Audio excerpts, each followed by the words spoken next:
Hey, it's Clay, CPAP My Way, cpapmyway.com. Today I am here to discuss maintenance on the AirSense 11 by ResMed.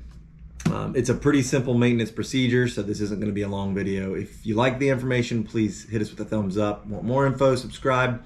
If you have anything to add in to the commentary or some input or questions you'd like expanded on, throw it in the comments below. Additionally, I've got the link to our blog that will detail the step-by-step maintenance procedures in case you'd like to refer to that as well. That's in the description below. So let's dive right in. There's basically three things on the machine that you've got to maintain, and we're going to put aside the mask itself because some masks have different maintenance procedures, so we'll save that for specific masks. The three things that you're going to have to maintain are the water chamber, the filter, and the tube. So let's start with the water chamber because to me it's really the most important. That slides in and out real simply, opens up like a gator's mouth.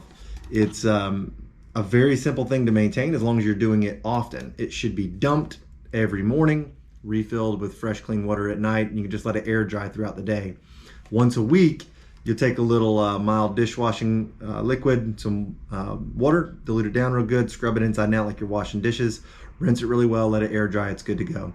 If you ever get some mineral buildup in there, you can use a little bit of vinegar and water mix and it'll help break down any of that. If you're using distilled water, that really shouldn't be an issue. One additional part of maintenance that I kind of omitted there, I need to add in, is the air outlet seal inside of here. So this is also designed to be cleaned once a week, and you can do it along with your tubing in the exact same fashion.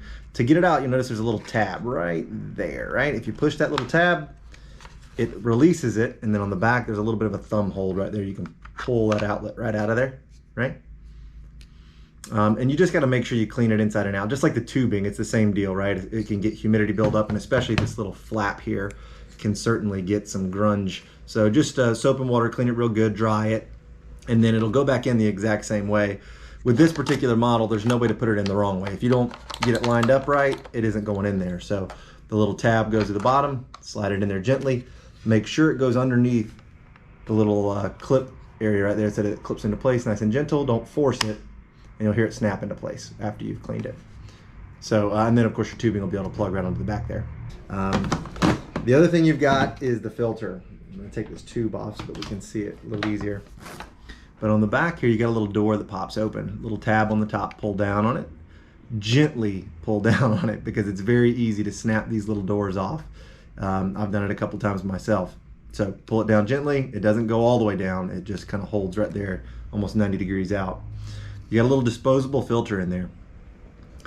This needs to be inspected once a week, and you need to change it at least once a month. Most people say every 2 to 4 weeks, but if you see any discoloration, it needs to be tossed because the machine, everything you're breathing through this machine and everything this machine's doing is pulling through that little vent right there. So if that filter is obstructed at all, it's going to cause issues maybe with therapy, but certainly going to cause strain on the motor, which will shorten the lifespan of the machine dramatically. The last thing you've got is your hose. For the demonstration's sake, I'm going to use a climate line because people ask about them so often. Your climate line's plugged onto the back here, just so you can see that there. Right, there's little electrodes that line up at the top, it snaps into place, pinch the sides, pull it out to remove it.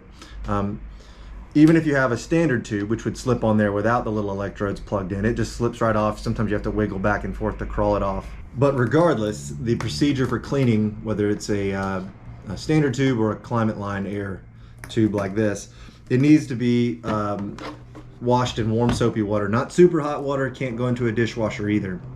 And you just submerge it down in the warm soapy water, swirl it around real good. You could even use a tube brush. I'll put a picture of a tube brush and a link to the tube brush in the description below so you can find those. And that's kind of like a pipe cleaner that runs through there and helps really get it clean. The biggest part about when you're cleaning this is to rinse it well and dry it well. Obviously your electrodes need to be nice and dry before you plug those back in. But the inside of the tubing being wet can cause you a lot of problems. So you get like popping noise, crackling noise when you turn the machine back on.